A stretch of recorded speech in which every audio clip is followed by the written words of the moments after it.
What's up guys, Asian here again with another build video, and today we're going to be going over the Stamina Templar. So Stamina Templar is, in terms of raw DPS, one of the lower ranking classes in terms of just melee DPS in general. The Nightblades, not Stamplar, Nightblade, Stamina Wardens, they generally pull a little bit higher. Stampsork is also a little bit higher here, and Stam DK is also just a hair higher. So generally speaking, Stamplars are going to be a little bit on the low end when you compare it to like other classes. However, they do have access to an ability that gives two very rare debuffs, and that's Minor Breach and Minor Fracture through their ability Power of Delight. So even though Stamplars are not going to be quite as strong just in terms of raw DPS compared to like a Warden or a Nightblade, they are able to provide that Minor Breach, Minor Fracture, which does make them fairly valuable in endgame content. That additional penetration basically allows players to take some points out of spell erosion or piercing and put them into other CP nodes, and kind of just gives them a little bit more flexibility when it comes to how they create their builds, just because of that additional penetration. So just like the rest of our build videos, we'll be going over gear, skills, attributes, everything you need to know to recreate this particular build yourself. We will be going over some gear kind of replacements in case you don't have access to certain DLCs or expansions, as well as if you need to, for example, be buffing other people instead of just going for raw DPS. So then we'll talk about a rotation a little bit, demonstrate that on a 6-month dummy, and then we'll do a full 6-month dummy part so you guys can get an idea of the amount of DPS you can expect to pull on a Stamplar, and you can compare that to the other stamina DPS classes in the game right now.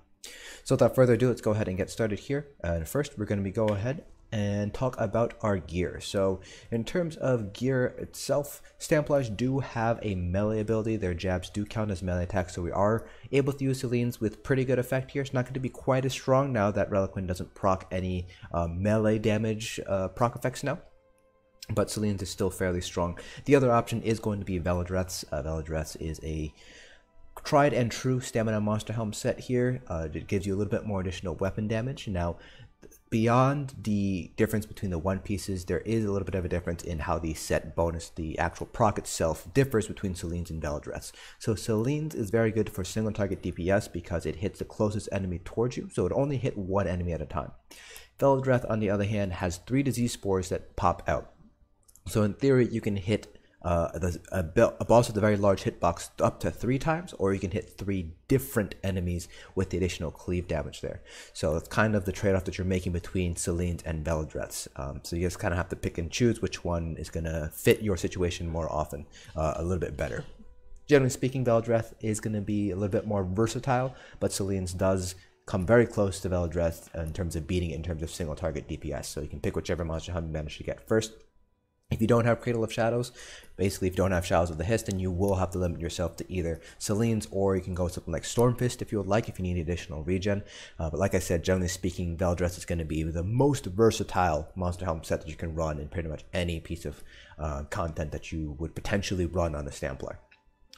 For our body set, so we divide our 2 sets here into body set and a front bar set. So they're both pretty self-explanatory. Body sets are basically kept on your body at all times. So that's going to be either armor or jewelry or any combination thereof. And the idea behind it is you want to maintain that 5-piece bonus for as long as you can. Basically, when you're on your front bar and your back bar, these sets, you want that 5-piece bonus active whichever bar you are on. So those are considered body sets. Front bar sets are usually considered proc sets, going to be very good front bar sets. The idea here is that because it's a proc and it activates the proc for X amount of time, that proc will carry over to your back bar, so that way it doesn't matter if it's only on your front bar. As long as you get the proc off, you will still be able to maintain that 5-piece bonus on your back bar, even though your back bar does not have that 5-piece bonus active. So those are the differences between body sets and front bar sets. So the strongest body set right now in the game for any stamina DPS is going to be Relequen's. I have the perfected version here, but there is the imperfect version that you get from just normal Cloud Rest. So pick whichever one you want.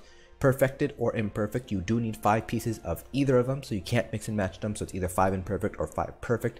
The primary difference here is going to be that 5-piece additional max stamina, which doesn't really add that much DPS. It's probably around the 1 to 1.5% increase in DPS, so not absolutely critical for you to get that perfected version. You do need to have Somerset in order to get this set though. So if you don't have access to Somerset, you will need to use a different set here for your body. So the other potential body sets you might want to run here me see if I have them here or not. I might not have them readily available. First one I want to mention here is going to be, where is it? It's a W, so it should be down here. It's going to be War Machine. I don't see it anywhere. Here it is, War Machine. So this is dropped from the Halls of Fabrication trial, so you will need to have access to Morrowind in order to get this set here. Templars do have a very cheap ultimate. It's 72 ultimate. It's going to be empowering sweeps, so it's a very easy way to get that proc from War Machine that way. And this is one set that you're going to want to run. You're going to want to run it on your body though, because generally speaking, empowering sweep is going to be on your back bar, so you do want the 5-piece active while you're on your back bar, not your front bar. You can make it work with front bar, but you will be losing out on Flawless Dawnbreaker on your front bar that way. So that you're kind of making a trade-off there. So I prefer to have War Machine as a body set compared to a front bar set. The other set that you might want to run if you don't have access to Morrowind or Somerset is going to be Vicious Serpent, also known as Vicious Ophidian. This is a base game set. You can get it from any of the 3 Kraglorn trials. And it does help out your sustain. The 5-piece just adds some weapon damage, and it also reduces the cost of your stamina abilities by 8%, which makes it pretty much very easy to sustain on the Stamina Templar, because we do have some additional resource generation from Murkmire. So this is a very good body set to have. You do want it on your body, so that way you have that sustain bonus on both of your bars there. In terms of armor traits and enchants, we have all divines and we have all stamina enchants, except for one small piece, I should say, is going to be heavy with a max health enchant. You do want that one heavy piece just so you have some good health here. So we're sitting at 16.2k health, which is just barely this is just how much you would want. At least 16k health is what I would recommend. Obviously you can go for more if you would like, if you want some more survivability, but this is the bare minimum I would recommend. One heavy with a heavy health enchant on that small piece there. Now for our front bar set, there are a few options here. I'm just going to go over the strongest one that I've found, or I should say the most consistent one that I found is going to be Advancing Yokeda. This is a heavy armor set that's dropped from Hell Ra, so you will need to farm it, but it is a base game set, so you don't need to have access to any sort of DLCs or anything like that. This is a very nice set. Whenever you do melee damage, you basically increase your crit rate up to 2000, so that basically adds just shy of 10% additional crit. So this is a front bar set because it does carry over to your back bar, but you do have to kind of maintain it. Templars do have basically trading off between 4 and 5 global cooldowns on your back bar, so you're not going to get as good uptime compared to another class that might only have 3 or 4 global cooldowns on your back bar, but nonetheless is, I should say, the strongest set that a Templar can use right now, primarily because of that additional 10% critical damage that Templars have as a class passive. Now, you do have other options instead of Advancing Yokeda. Ravager is actually still fairly decent. On a Templar, I was pulling pretty similar numbers with using Ravager compared to Advancing Yokeda. The advantage of Ravager is you don't have to worry about having to do 4 global cooldowns on your back bar because the proc itself lasts for 10 seconds. The problem is it only procs off of melee damage, and there's a pretty small chance for it to proc. It's only 8%, so that's overall pretty small chance. But Ravager is a pretty strong buff. When it does proc, it's 645 weapon damage, so you can get pretty decent uptime on Ravager. I was getting anywhere between like 50 to 55% uptime, which is pretty good. It's probably the highest you'll be able to find across any of the different classes here. This is a PvP set. It is a heavy armor set, so very similar to Advancing Yokeda. You will have to have 3 jewelry pieces and the 2 weapons in order to run this, and you'll also have to transmute your jewelry as well because they come in healthy. But the upside of this is that you can purchase this off of guild traders, so you don't have to necessarily farm it like you would have to with Advancing Yokeda. There are a few other sets here that I also want to bring up here. I'm not sure if I have them out. I don't believe I do. Oh. Nope, not here. And these next 2 sets I'm going to be talking about, these are going to be overland sets, so you can actually buy them off of guild traders and don't have to worry about farming them. You can farm them if you don't want to spend the money. First one's going to be Veil's Heritance. While this does say it's medium armor set, it's actually a heavy armor set that's dropped from Oradon, so again, you can farm it or you can buy it. So you will, very similar to Berserking Warrior and Ravager, you will have to have that jewelry and the 2 weapons in order to run Veiled Heritance. It's basically a slightly different version of Ravager. So instead of proccing off of melee damage, it procs off of any damage, and there's a slightly increased proc chance, 10% chance, but in order to kind of offset the easier way to proc it, it does decrease the weapon damage boost to up to 400 for 5 seconds, compared to Ravager's 645 for 10 seconds. There's also a slight disadvantage where Veiled Heritance adds physical resistance as the 3-piece, Ravager adds max health as the 3-piece. The max health is going to be a little bit more helpful because then you're able to invest a little bit more into stamina. The physical resistance here is not really going to be that useful for DPS, so you're basically sacrificing one set bonus. That being said, Veiled Heritance has a very, very good uptime. I was getting between 90 to 100% uptime because Relequen does actually proc Veiled Heritance. So I would highly recommend pairing this with Relequen if you have access to Relequen. The other set that I want to mention here is going to be Briarheart. Briarheart is a drop set. It is a medium armor set, so you can do this on the body or you can do the front bar weapons. This is dropped from Hrothgar, so again, you can farm it or you can buy it off of guild traders. I believe there is a unique dagger that is a quest reward, so you can just do the quest for that dagger there. So pretty easy to get the weapons, and jewelry is pretty cheap as well. So it is a proc set, and it does carry over to your back bar here. When you compare the uptime, because the proc lasts for 10 seconds and it's on a 15-second cooldown, and it does end up being about the same as Hunding's Rage. The difference is, well, because Hunding's is a static bonus, it doesn't carry over to your back bar versus Briarheart, which does carry over to your back bar. Hunding's Rage is still a very good set to run, but you would only run it on the body, not necessarily as a front bar set there. Those are kind of your options there for sets. Now, in terms of jewelry traits and enchants, you can go with 3 Bloodthirsty or 3 Infused, or you can go with any combination thereof, Infused or Bloodthirsty. Those are going to be your strongest traits here. Generally speaking, Bloodthirsty is going to be the strongest combination, having 3 Bloodthirsty. However, Infused is still very strong. It pulls very close to 3 Bloodthirsty, and it does kind of depend on how many Bloodthirsties you have in your group and how long you're going to be staying within that execute phase. For enchants, 3 weapon damage enchants, our sustain is actually pretty decent here with gold food or with help with orbs. For weapons, we are going with double infused, 1 poison, 1 absorb stamina enchant here. Doesn't matter which hand you have them on because they're both infused and they are both daggers. You can go with dagger axe if you would like. The axe will ignore resistances, the bleed effect, so that does help out your DPS a little bit in instances where you might not be able to maintain full penetration value, and it will obviously post a little bit higher on dummies because of this. But double daggers will scale better when you have very good Warhorn uptime, so I highly recommend getting 2 daggers rather than dagger axe. And finally, for our bow, Maelstrom Bow back bar, pretty much the exact same thing. You can also go Master's Bow if you would like, infused with the weapon damage enchant here. So because Endless Hail will now proc weapon damage enchant, we can pretty much guarantee 100% uptime with that weapon damage enchant. So really strong to have that enchant on the back bar there.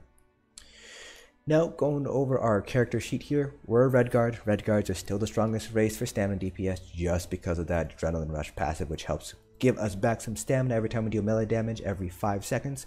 Very nice for our sustain here. Now, for our attributes, we have 60 stamina, 4 health. That's just to help get our health up to about 16k or so. Now, you can put a few more points into health if you would like to help pad your survivability a little bit here. It's kind of up to you if you want to do that. You can I would put no more than 10 points into health. At that point, you're kind of giving up a little bit too much max resources, in my opinion. So I would probably just do something like 55 and 9 points in health. That would give you up to pretty close to 17k, but again, it's kind of up to you. It's perfectly fine to be sitting at 16.2k max health. For our Munderstone, going with the Lover, owing to the changes that were made to Sunderflame and Night Mother's Gaze a couple of patches ago, it's a little bit more difficult for stam DPS to basically stack penetration and get up the penetration using just set bonuses, so you will need to run the Lover in order to get to the penetration cap. So if you have something like Alkosh, Infused Torx Crusher, and of course your Templar, so you have that minor fracture, with the Lover you can pretty much get up the penetration cap if you only put maybe 20 to 25 points into piercing. Now, if you are missing one of those debuffs, or you don't have very good uptime on one of those debuffs, let's say you only have 40% uptime on average on Alkosh because your tanks aren't used to running it yet, then in that instance, you would still want to run the Lover, but you'll have to put more points into piercing that way, and when we talk about our CP points, we'll go over those options there. In terms of food, we're going with Artaeum Takeaway Broth. This is the gold food, the gold stamina version of, what's it called? Clockwork Citrus Fillet. This is still very expensive to make because the ingredients required to make it are still fairly rare, so don't feel like you have to use this food. Dubious Camoran Throne is a perfectly fine alternative. It's just a little bit weaker that way. Now, you could potentially use blue food if you have very good orb support, but generally speaking, I would still stick with gold food here, even if you do have good orb support. Just the additional sustain is just incredibly helpful, especially in those fights where you have to use break free or dodge roll or block very often. Now talking about our skill sets. For our front bar, we have Biting Jabs, Rending Slashes, Power of the Light, Rearming Trap, and Restoring Focus. Then we have Flawless Dawnbreaker as our ultimate. We're not using this obviously for damage, this is just here for the weapon damage passive boost. Then on our back bar, we have Razor Caltrops, Poison Injection, Endless Hail, Rearming Trap, Blazing Spear, and Empowering Sweep. Now, if you want, you can actually move Restoring Focus to the back bar if you would like. That doesn't really change much because you still have the exact same number of global cooldowns. And then on your front bar here, because we have Biting Jabs here for our Aging Spear passive, you can just double down on a Fighter Skill passive. So you can put something down like Silver Leash or something, and or if you want to help out your tank with chaining things in. So that's just a couple of options there for you in terms of how you want to split it up. So I'm actually going to use this particular configuration here just because I was testing out a few configurations earlier today. Those are your skill sets here. Finally, talking about our champion points. So the TP cap is now 810, which gives us 270 points to put across each of the 3 different constellations. Starting off first with our green TPs, we have 75 into Mooncap, 75 into Tenacity. That leaves 120 points, which you can divide into the remaining nodes however you'd really like. Depends on what passives you want and, you know, if you're breaking free a lot or something like that. So 40 Shadow Ward, 40 Tumbling, 40 Warlord is what I typically have. But you can even put 100 into Mooncap, 100 into Nasty, and then put the 70 points elsewhere. It's kind of up to you how you want to play around with those green TPs. For our blue CPs, now again, this is optimized around a good raid group that has Alkosh, Torg's Infused Crusher, Minor Fracture, Major Fracture, all that stuff going on. So that's why we have 26 points into Piercing here. It does make up for a little bit of downtime on Alkosh this way. So if you don't have very good uptime on Alkosh, or if you're using normal Infused Crusher, or maybe you're not even running Alkosh at all, you will need to put a few more points into Piercing in order to make up for that penetration value. So you can drop Precise Strikes and Dome Church down to 61 if you'd like. That push Piercing up to 36. You can drop Mighty down to 56. That gives you another 8 points to put into here. So that gives you 18 points total, pushing you up to 44 into Piercing. And then if you absolutely still need more, you can drop 4 or 8 points from Mastered Arms and put them into Piercing that way. Generally speaking, you won't really need to put many more than maybe 30 points into Piercing, but again, that all depends on your group and whether you're able to get the penetration cap depending on what your group is able to give to you. 64 Mighty, 26 Piercing, 66 into Precise Strikes and Thaumaturge, and 48 into Mastered Arms is what I personally have. And then for our red CPs, this is a one-size-fits-most approach, so this is not necessarily maximized mitigation for any single piece of content, but it is good mitigation across multiple pieces of content. So if you do want to maximize your mitigation for any one piece of content, you will need to shift some points around in order to do so. 81 into Ironclad, 61 into Thickskin, and 64 into Hardy and Elemental Defender. Now, because you are a Templar, I do want to point out that you might be kind of the go-to person for any resurrections that might happen, in which case you might want to consider picking up Field Physician, which basically reduces the damage you take while you are resurrecting another player. This does require you to invest 10 points into something like Quick Recovery here. So if you do want to do that, you can basically drop Ironclad down to 66 and boost Thickskin up to 66, and then that leaves 10 points to put into Quick Recovery this way, if you want a Field Physician passive. So it really depends on whether you are going to be kind of the go-to person for resurrections. It's a nice passive to have, but again, you are giving up a couple of points, 10 points in order to get this passive. So some people don't like to put 10 points in here. It's kind of up to you and your group. Alright, so now it's all of that build information. Now let's go ahead and talk about our rotation.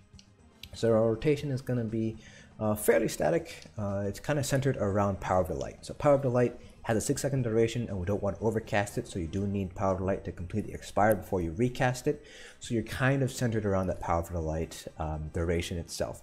Now, with this static rotation, you will have a little bit of downtime on Power of the Light. The idea here is to try to maintain as little downtime as possible between Power of the Light casts. So they basically try to keep 100% uptime on Power of the Light without overcasting it. So that's kind of the secret behind very good Stamina Templars. They're able to basically maximize their Power of the Light uptime without having to overcast it and end up wasting a Power of the Light copy damage, basically. So that's kind of what we're going for. There are very good Templars out there who can do that dynamic rotation, but generally speaking, I prefer a more static rotation. The DPS difference is going to be pretty small. The dynamic rotation will end up pulling a little bit better, but the static rotation is just a lot easier to remember and to basically perform in the heat of a trial. So our back bar rotation is pretty simple. We will not be using Trap on our back bar because we do want to minimize the number of global cooldowns that we have on our back bar. So back bar is pretty straightforward. It's just going to be Endless Hail, Caltrops, your focus if you need it, and then a poison injection, and then we are using empowering sweeps here as our primary ultimate. Now you can swap this out for something like Ballista if you'd like. Nothing wrong with that. It's just kind of up to you whether you want to run empowering sweep or not. If you are not running blazing spear on the back bar, you will need to have empowering sweep on the back bar in order to get the additional crit damage from your piercing spear passive here. So I generally just stick with empowering sweep as our primary ultimate here. It also gives us major protection for 6 seconds, or I should say 7 seconds. So it's nice to have that additional mitigation here, especially the stamina DPS, because we don't have access to any shields. Then for our front bar, again, because we're kind of centering it around Power of the Light, there's no really set rotation. It's basically use Rending Slashes, use Power of the Light if it's not up, put down your Rearming Trap for that minor force uptime, and then use jabs the rest of the time, any sort of downtime you have. So this is kind of an example rotation right here. So the first thing you do is just cast Power of the Light here.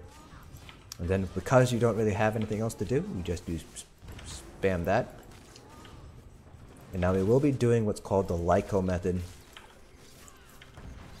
when we do our back bar. So that's basically something that Lyco has created for himself. And this is to help maximize advanced Yokeda uptime, and that's basically your ultimate here. So you can see here we do have some downtime from Power of the Light. So the Lyco method is basically you do a light attack on your front bar and then bar swap immediately into your Endless Hail cast. So I'll do a little bit slower here so you guys can see what I'm talking about. So here I just do light attack, bar swap right into Endless Hail. So basically what you're doing is you're not using that first light attack here. So rather than going something like, let's say we're ending on Power of the Light, instead of doing something like Power of the Light, bar swap, and then light attack into your bow attack. So rather than doing something like this, because that basically wastes a little bit more time, you just do something like this. You didn't see that because of Selene's, but you do light attack, Power of the light attack directly into Endless Hail. You don't do that bow light attack when you go into your back bar. That's what Lyco decided, has created basically, so we call it the Lyco method of bar swapping now. And basically that just helps maintain your Berserking Warrior if you're using that, because you do your light attack on your front bar, right into here, 1 second, 2 second, 3 second, 4 second, and then hopefully you will be able to get back on your front bar before that Berserking Warrior proc goes away, and that way you're able to maintain those full 5 stacks that way. It's a little bit difficult to get down, and you are going to eat some downtime, but overall it is a fairly reliable method to maintain Berserking Warrior uptime here. Alright, so that's pretty much a kind of example of the rotation. So now we'll be doing a full 6 million dummy rotation so you guys get an idea of the DPS we're able to pull. Now you do want to compare this to other stamina DPS classes. You don't want to compare this to magic classes because obviously you have different buffs going on, you have different multipliers going on. So stamina and magic DPS generally are not very comparable to each other, but stamina versus stamina is. One thing to keep in mind is, because this is a solo parse, we do not have access to major fracture on any of our abilities. While we do have minor fracture, we don't have major. So naturally our DPS is going to be pretty low compared to, let's say, a Nightblade or a Warden or a Stam DK, which do have major fracture within their tool sets. The other thing we're also missing out is minor berserk. So if you want to compare it to a Stamina Nightblade, just keep in mind Stam Nightblades do have minor berserk built into their tool set there. Their bow proc does provide minor berserk, so that's just something to keep in mind here. So if you do want to compare DPS between a Templar and, let's say, a Stamina Nightblade, you will have to factor in things like major fracture and minor berserk in order to get a fair comparison that way. So without further ado, let's go ahead and get started here with our 6 million dummy parse here.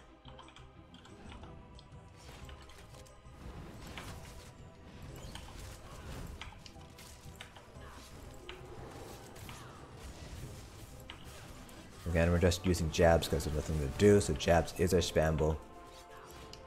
So remember, light attack right into Endless Hail.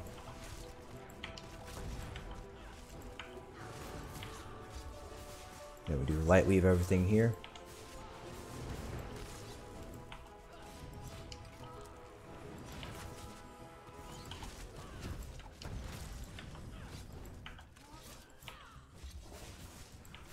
You can see here we basically always have 4 basically global cooldowns on our back bar, so that's 4 seconds spent on our back bar here.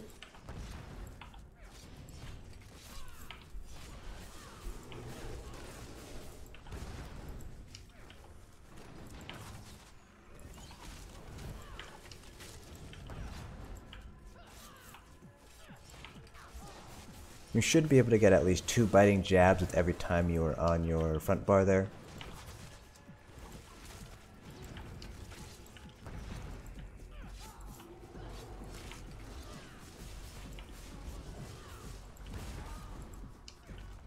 So again, this is a pretty static rotation overall. But a static rotation is going to be a little bit easier to learn, a little bit easier to master. And you'll be able to see just how much downtime we have on Power of the Light when we go over our column metrics parse at the end here. So even though this is a static rotation, you actually don't get that bad when it comes to Power of the Light downtime.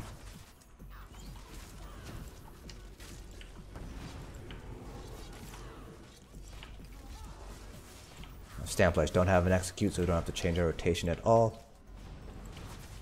Going into execute at all, we just keep doing the exact same thing we've been doing.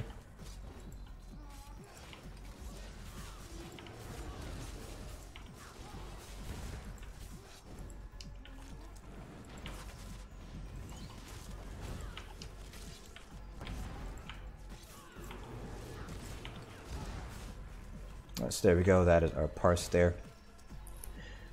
Pulled pretty much flat on the nose with 43k. Now again, we don't have Major Fracture, we don't have Minor Berserk, so if we were to add in Minor Berserk to this parse here, we would be sitting at about 8% DPS or so an increase, so that'd be about 3.6k, so we're looking at 46.6k or something like that. And then we add in Major Fracture, because we also have Minor Fracture, so we're really only adding in about 4k additional penetration. We're looking at probably something about like maybe a 5 to 6% increase in our DPS that way. So if we add another 5%, which would be about 2k or so, we'd be sitting at about 48.6k with Major Fracture and Minor Berserk here. So if you compare that to like a Stamina Warden or a Stamina Nightblade, clearly Stamina Templars are going to be a little bit weaker compared to them, so they are definitely not quite as strong as Nightblades or Wardens, but like I mentioned, they do have that pretty rare debuff, which is Minor Breach and Minor Fracture through Power of the Light here. So you can see here, we didn't actually get very good uptime on Berserking Warrior. This is actually the lowest that I've personally had. I've actually been able to get upwards of like 85-86% uptime, so this kind of sucks here. So we did let it drop 10 times here, so that is kind of sucky overall, but not that bad, all things considered. And then in terms of how well we were able to keep up Power of the Light, kept up 89% Power of the Light uptime here. So if we take a look at our combat, 140 seconds, so about 10% of that, so about 14 seconds downtime in that 140 seconds of combat. So if we consider that our first kind of few seconds didn't have it there because we were doing a backward rotation, that's really closer to maybe like 8 seconds downtime. So overall pretty decent, especially when you consider that we're doing a static rotation. We're not kind of we're not consciously trying to maximize our Power of the Light uptime. So I personally prefer this rotation, even though we are losing a little bit there. But if you think about how much Minor Fracture and Minor Breach contribute, you're only looking at a loss of about 100 penetration or so, 130 penetration, so that's not that big of a loss. In return, you do get a simpler rotation to learn and master that way. So everything here is pretty strong here. Now again, you do want to make sure your Power of the Light is going off. This is the second hit here because it can never crit. That copy damage can never crit here. So we got 20, and then our initial hit here was 21. So you saw that I did end up overcasting one cast here. These two should ideally be identical in a solo parse. So if I should have 21 copied hits here, but I have 20 instead. So I did either end up overcasting it for at least one of our Power of the Light hits. So that's just something you want to keep in mind there. And then everything else here, you can see here, lines up pretty nicely here. We are able to fully sustain a light attack rotation with gold food now, just because we do have our restoring focus, which gives us back stamina now, plus our absorbed stam, which gives us about 170 to 180 additional stamina regen. Look at the disparity here, it's under 100, so pretty nice overall regen disparity here for a Stamina Templar. So that's pretty much it for this build video. If you guys have any questions, let me know down in the comment section below if you have any questions or comments about this build itself. Hope you guys found this video informative, and I will see you guys in the next dungeon.